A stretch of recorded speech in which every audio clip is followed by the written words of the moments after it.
Portraits of Formation.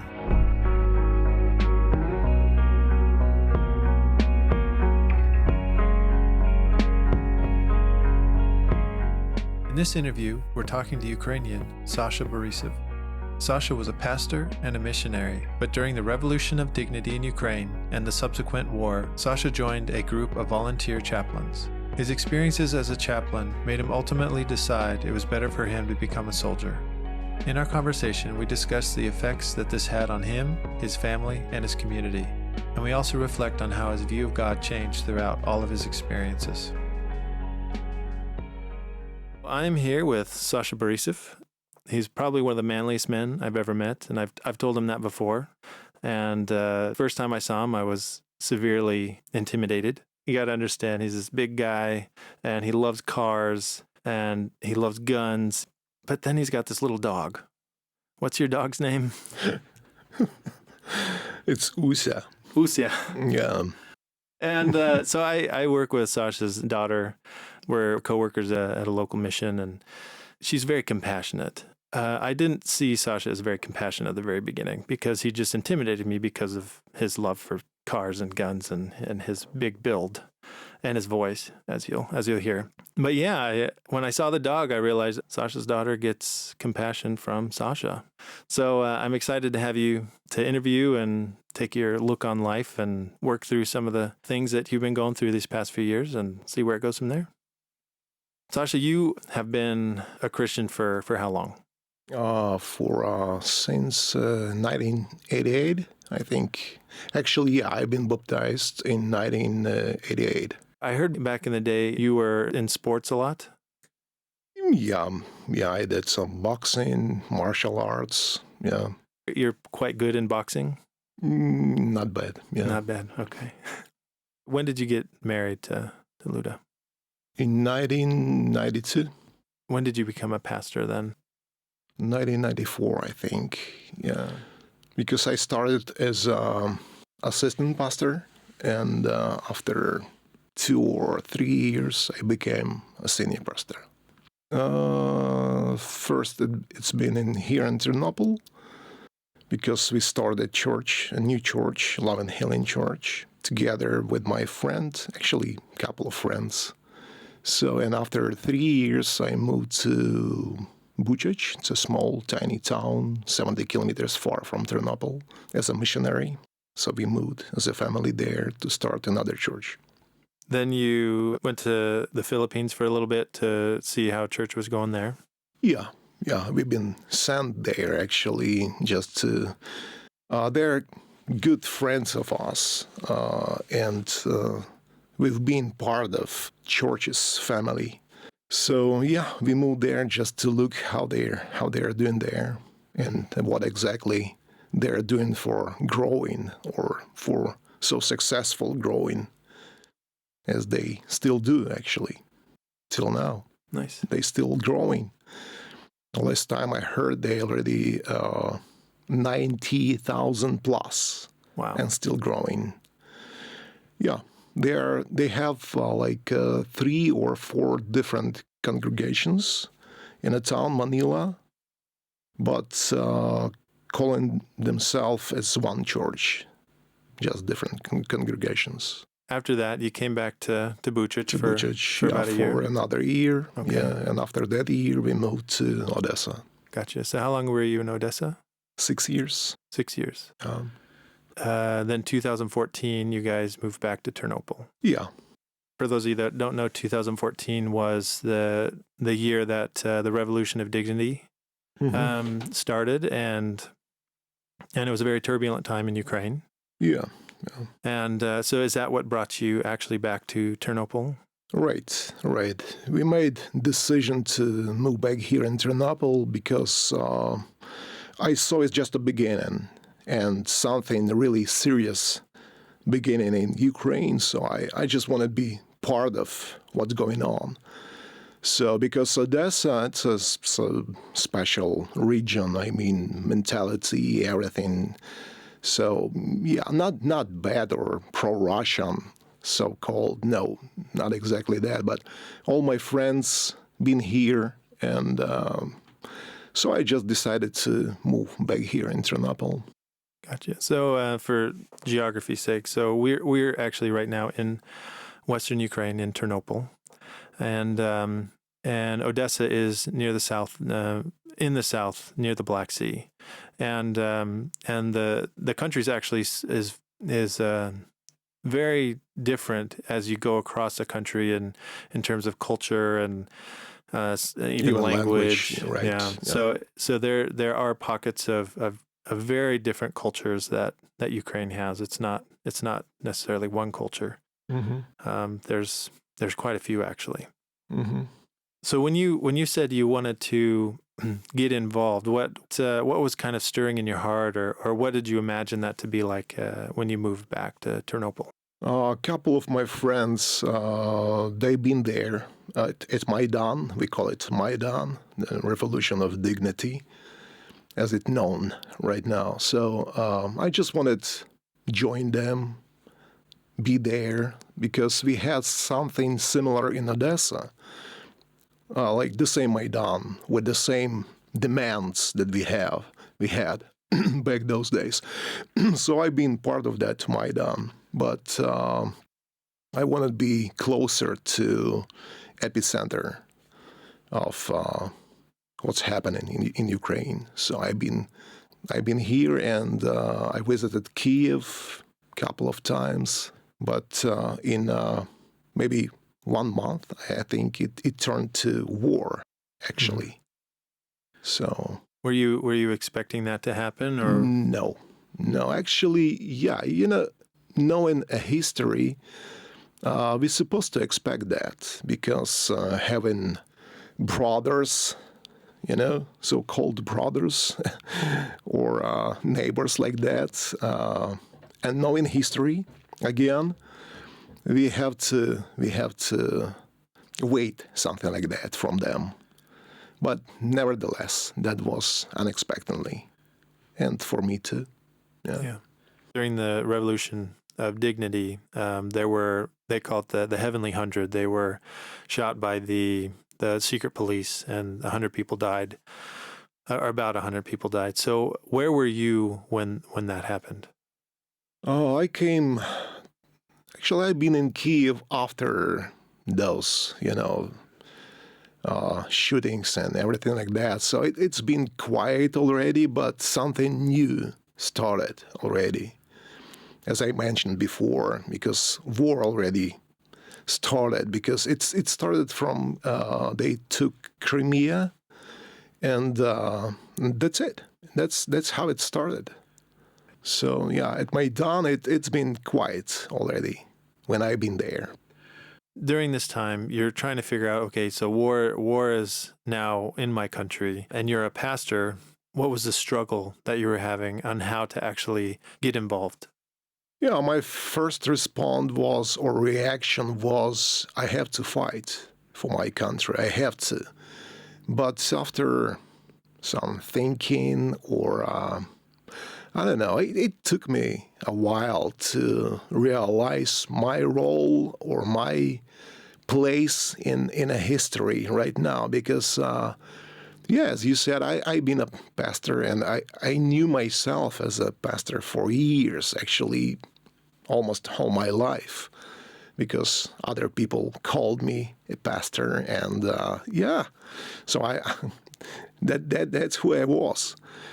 And it took me a while to find in my place in those actions or whatever.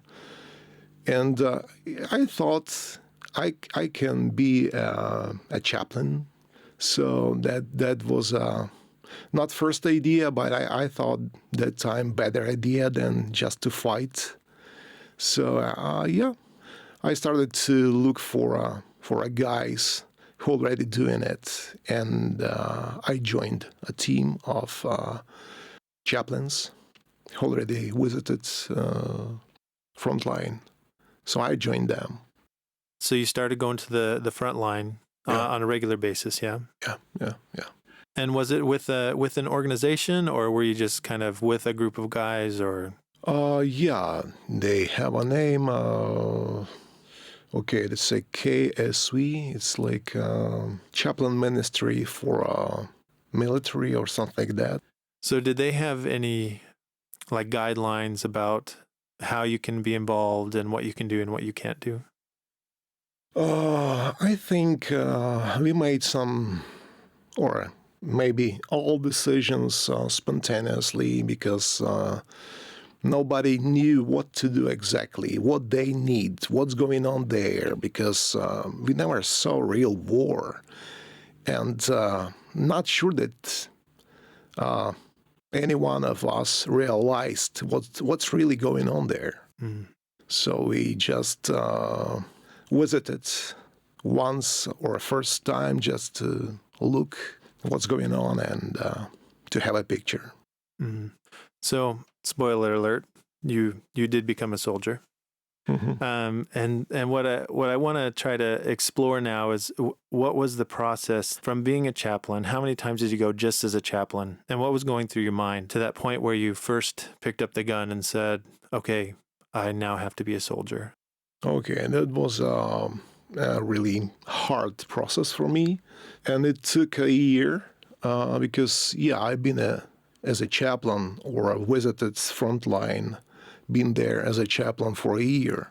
But I don't know, what was the last drop when I made decision to pick up the gun? I think when I saw guys younger than my own kids with the guns, I'm just realized that I can be something not better or bigger than a chaplain, but once I just asked one guy who was terrified after a really fight, and he was terrified absolutely because he saw a man, his commander, who's been blown up into pieces, actually, just in front of him. And I just talked to that guy, and I asked him, will it be better or easier for you when I will be with you there with a gun, not as a chaplain, but as a soldier, just to cover your back? And he said, yeah, that will be great. So I decided to do that. So I joined that squad. And that's how it starts. So, yeah. I haven't heard from you, but I heard a story where you were actually in a very intense situation where the people you're with were having to retreat. Mm-hmm. And I heard it was a moment where you had to ask the question, am I going to live through this? Is that somewhere in this time, or was that before, or was that after? No, actually, that was already after, because, Okay. I saw deaths before, but nevertheless, I saw the worst scenarios after my decision. So, after. So when you picked up the gun and with the squad, did people know you were going to do that, or did you just kind of keep it to yourself? Actually, I was trying to keep it just to myself, and especially I was trying to hide it from my wife, because she knew that I'm there as a chaplain, not fighting, not combating, but she felt it.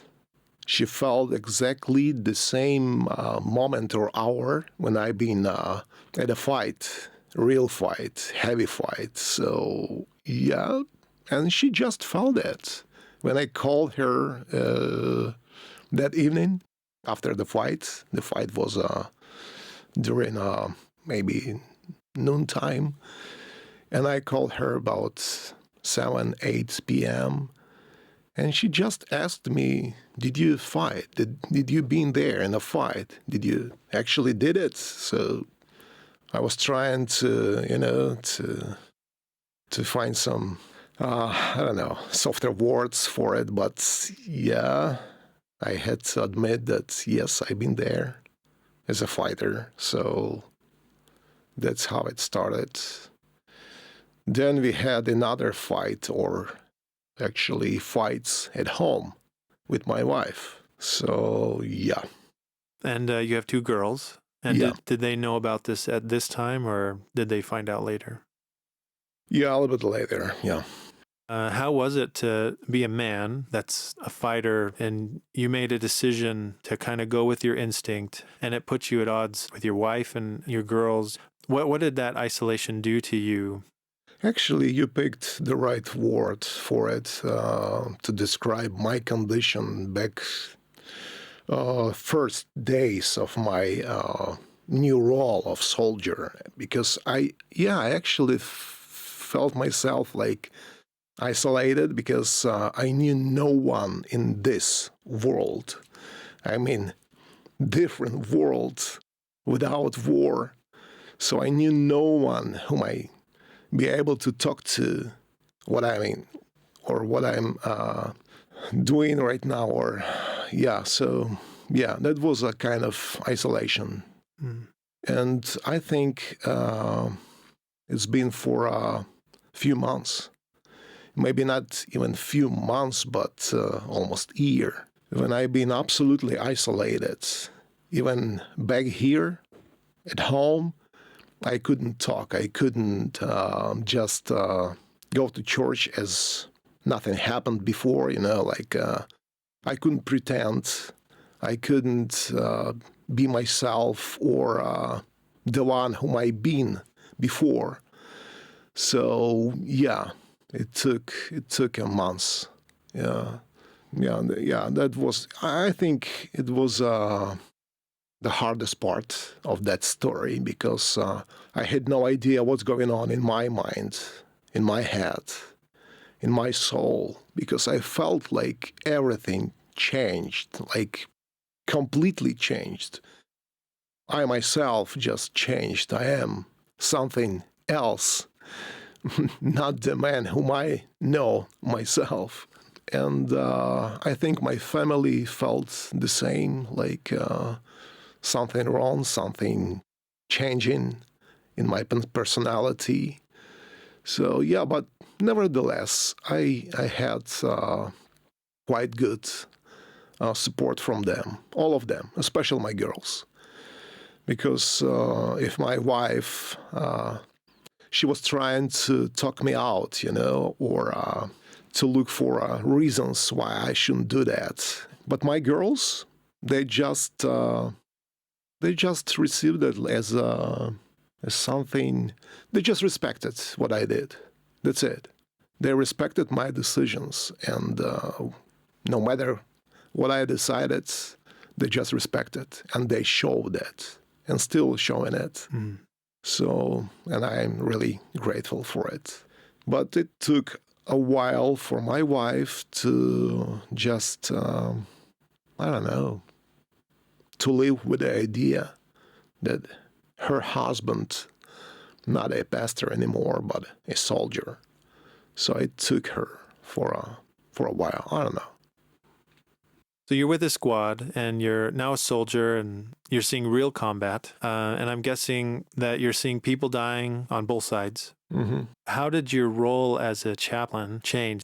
Oh, it changed. Actually, people who know me before as a chaplain, they still had the same attitude toward me as toward chaplain. So, and I had always that respect and everything like that. So, and sometimes I really talk to guys as a chaplain, but my role changed completely because I changed completely. So I couldn't be anymore a chaplain and responsible for a bunch of people as a commander of a small group of people. Where were you in the ranks of the military? Did you command other people, or were just a soldier? You mean at war? Yeah, during the war, yeah. I was a volunteer. And among volunteers, we didn't have any ranks, but we do have some responsibilities. So yes, I had some responsibility for a bunch of people, about 12 of them. You could call it commander, a small squad, or I don't know, group. So you had this group of people that you were commanding. Mm-hmm. and then you'd come back from the front, and then you'd kind of be back in Ternopil where, it was home to you, or where it is home to you. As it came out that you were a soldier now and not a chaplain, how did the Christian community receive you? Weird. Yeah, I can't find any better word for describing that, but yeah, it was really weird, especially when someone was trying to talk to me, and he did it so randomly, like without any realization where I've been, maybe day or 2 days before. So, and that guy, just guy, okay, he was trying just to talk to me, just like, and even joking. And I was shocked a little bit, like, what's going on? Are you really trying to make some jokes? That's not funny. So, but that wasn't the worst, I think, case, because the worst was when people was trying ignore what's going on in my life. So they were trying not to talk about it, not to touch the subject at all. So, and I think that was worse, because I needed someone to talk to, with someone whom I known as my brothers or, co-workers. And, because for myself, I've been like the same guy, the same Sasha Borysov, and nothing wrong with me. But I felt like they saw me like something is wrong with me. And yeah, that was weird, absolutely weird. The reaction, the way they were trying to put conversation, those trails, that was really, really weird or immature. Right now, I think that was just immature, because they had no idea what I've been go through. So that's why, that was the reason. How long into being a soldier did you start feeling this kind of separation, even from your community back home? I felt real separation for maybe 5-6 months. And after that, I just not adjust to it, but I taught myself how to turn the button on and off. So I found the right button.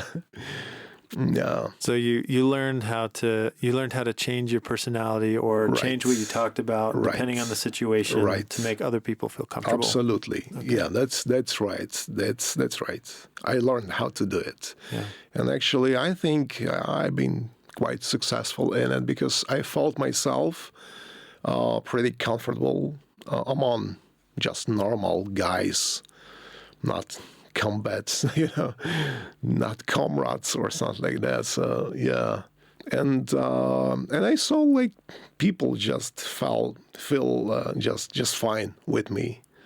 So yeah, I learned how to do it. The button, it worked. The button, yeah. So you're learning how to use this button. You have your life back home that you're getting used to, and then your life on the front. Was there a time where it felt like you were living in two completely different worlds and it was hard to reconcile? Oh, yeah. Actually, it couldn't be reconciled, because actually it never meant to be reconciled, because they are absolutely different worlds, war and peace. Yeah, and that's something absolutely opposite. Praise the Lord, my wife, I think, embraced the idea that I am who I am, and she learned how to live with that, and that helped me a lot, because all of my friends except one guy, all of them divorced, all of them, and yeah, I know lots of guys who got divorced just because of that war. Praise the Lord, it never happened in my family, in my life.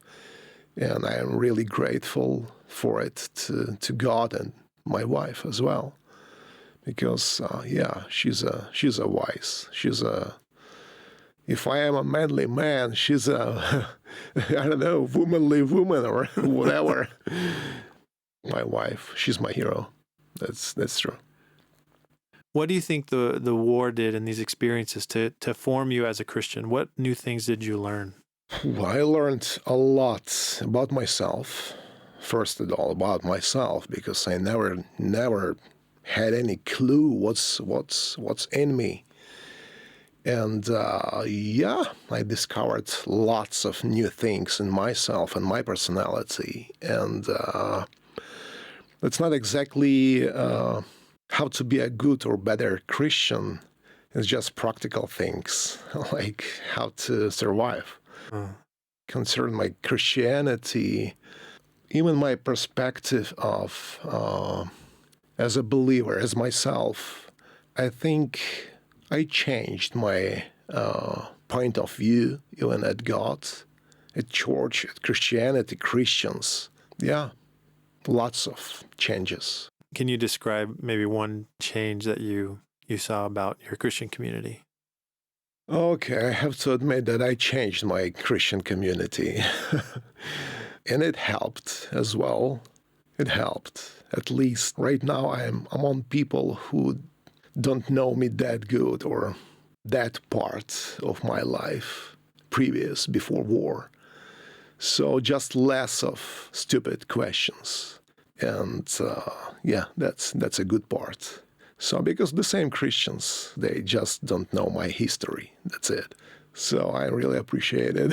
Nobody asked me, and nobody was trying to joke or making jokes about war or something like that. So, do you think this experience going through the war as a soldier from a pastor, do you think it strengthened your Christian faith, or do you think it weakened it, or did it reconstruct? What would you say? That's honestly, to be frank and honest, it produced just more questions in my soul, in my spirit.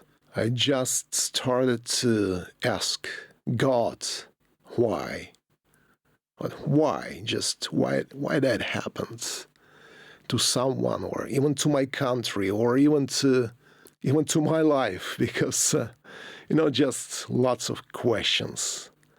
And I changed my perspective, what Christian's supposed to be, or how he's supposed to look when war going on in your country. So I changed my perspective toward that. Absolutely, completely.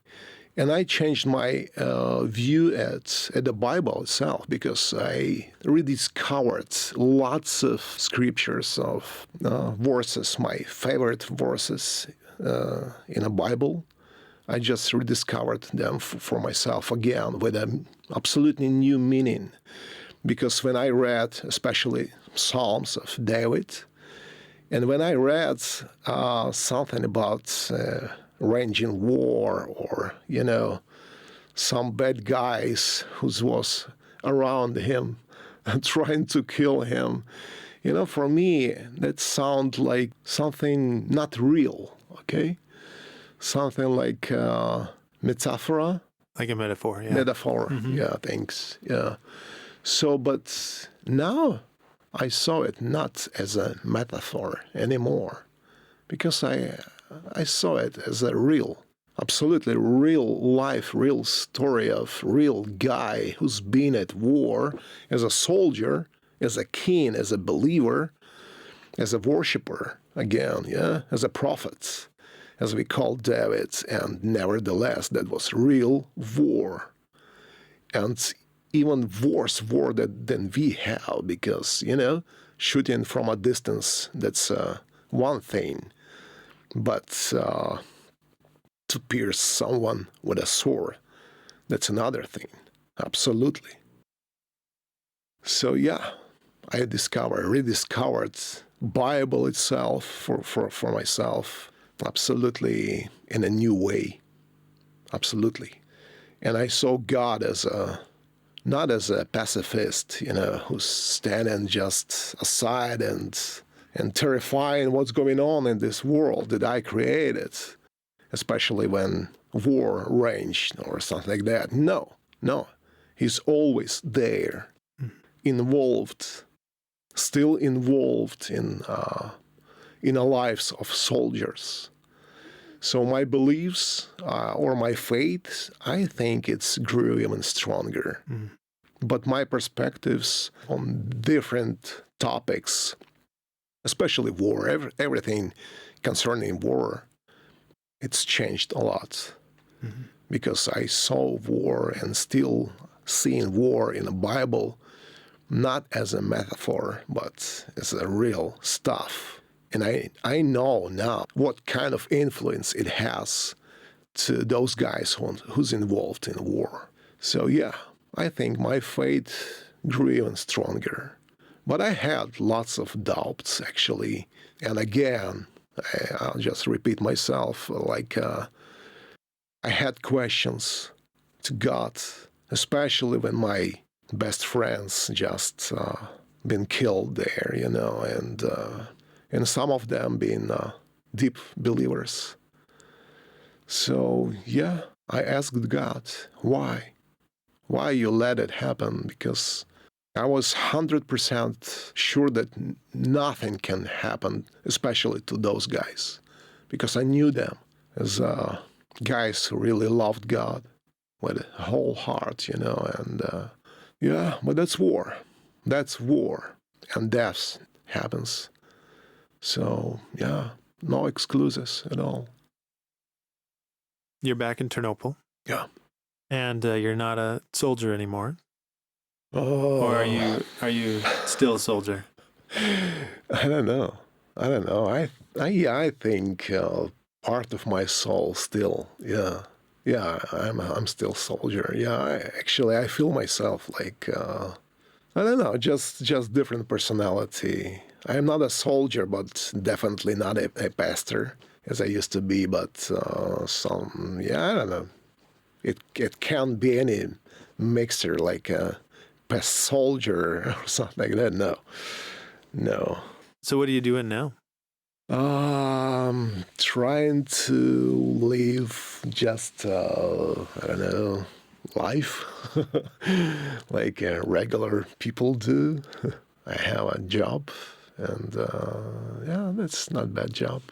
The large portion of your adult and married life, you were a pastor. Yeah, actually, all my life, all adult your life, yeah. All your adult life, you were a pastor, and then you became a soldier, and now you're just being a normal guy. Mm-hmm. Do you find it easy, or is this a difficult transition? Because this is a very new season for you. It's not even. It's not even season. It's absolutely new life.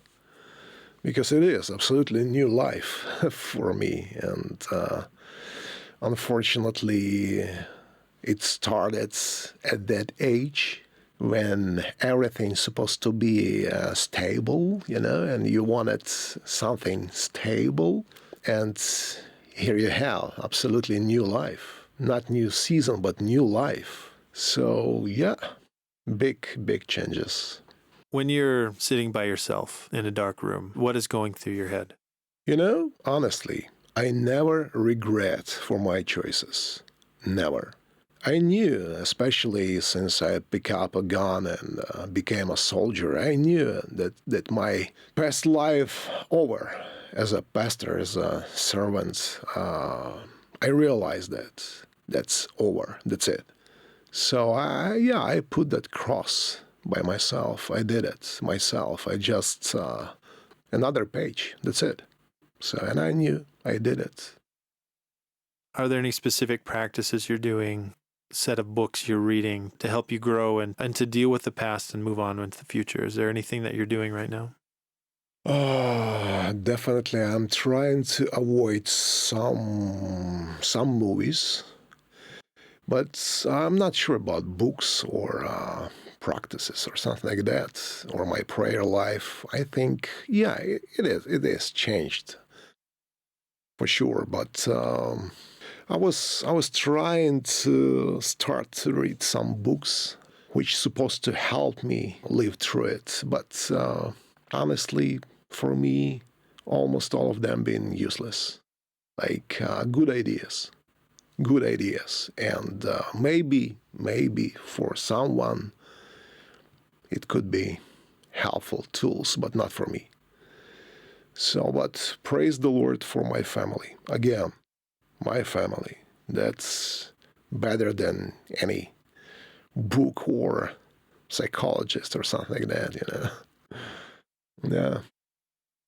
Sasha Borysov in 15 years, what does it look like? In 15 years, I don't know. It's all depends. And we still have war, If that will be after victory, I will try to pretend that I know what's going on in those 15 years, but I got no idea. I don't know. I don't know. Because we still have war. And I do realize what's going on. And my back still waits for something.